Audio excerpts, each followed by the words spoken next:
Okay, let's go through the cycle of fifths in the clockwise direction. I'm not saying everything we're going to do is a circle of fifths stuff. No, this is just another means to harmonically wander using chains or sequences, harmonic sequences and chains. Yes, same thing really.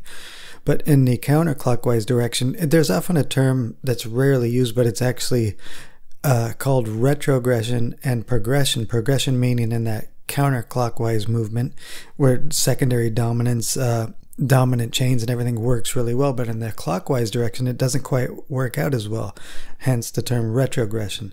And it actually has very pleasant sometimes. So if I go, let's go the opposite direction, just through with major chords.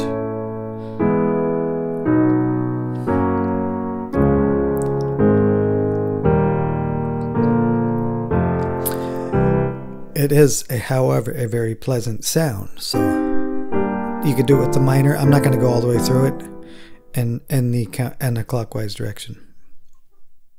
So let's literally just use that movement, one major chord to the next, going clockwise.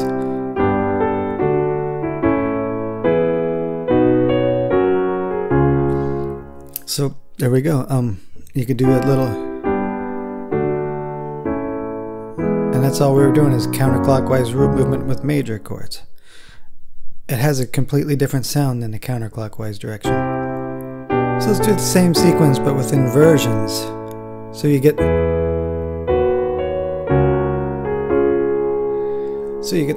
little movement like this. So let's do it like this. Let's start out really light. We'll just use that same exact sequence, start out kind of light and then passing tones and something like that. So that's pretty much as far as I'm going to take it. So let's follow this sequence with kind of a Lydian 3, 2, Lydian 5. Okay. So we're still kind of moving in that direction, but we'd have like this C, E minor, D, and then G, okay, and then so we backtracked, and now we're going forward again, B minor, A, D, and then you could keep repeating that sequence if you want. So it's still gradually going in that direction with an occasional backwards move, and you're just doing this. Remember with sequences, you don't have to continuously go in one direction. You can go backwards a little bit and keep going in the same direction. Let's do something like this. Same sequence. And then end it like that with the second time with a minor chord as if you're on a 5-1. So actually let's do it like this. Repeat it one more time.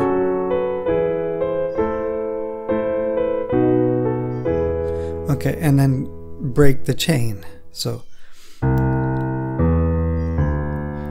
basically this same movement.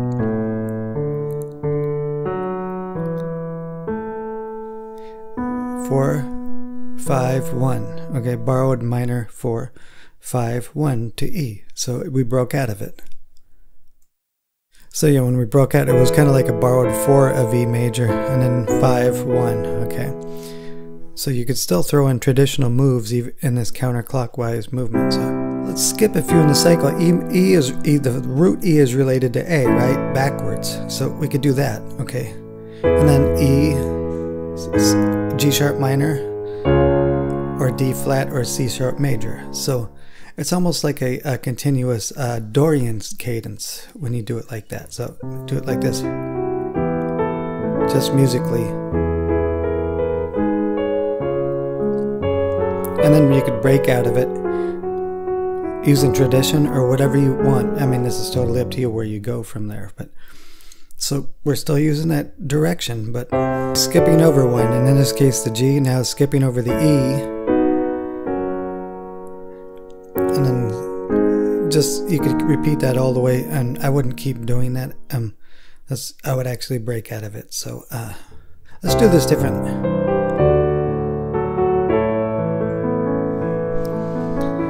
So it's got a really lovely sound to it that's a little less predictable than the counterclockwise direction. So So you don't have to necessarily go to the one to the next. You could skip over the G, like for the, in this case A, and then skipping over the E major, the E root, going to the straight to the B, then the G flat or F sharp, whatever you want to call it. Okay, that's all we did. We skipped over one in the process. Let's replace the D major with a D minor, and then resolve. See, and then replace the B with a B minor. So you kind of get like that 1 to 5 raised third 5 cadence when you hit the minor chords, and it's temporary. So, oops, I did that wrong. We should have started on C to D, then A to B to F sharp. Let's do it like this. Yep. Now break away somehow. Whatever.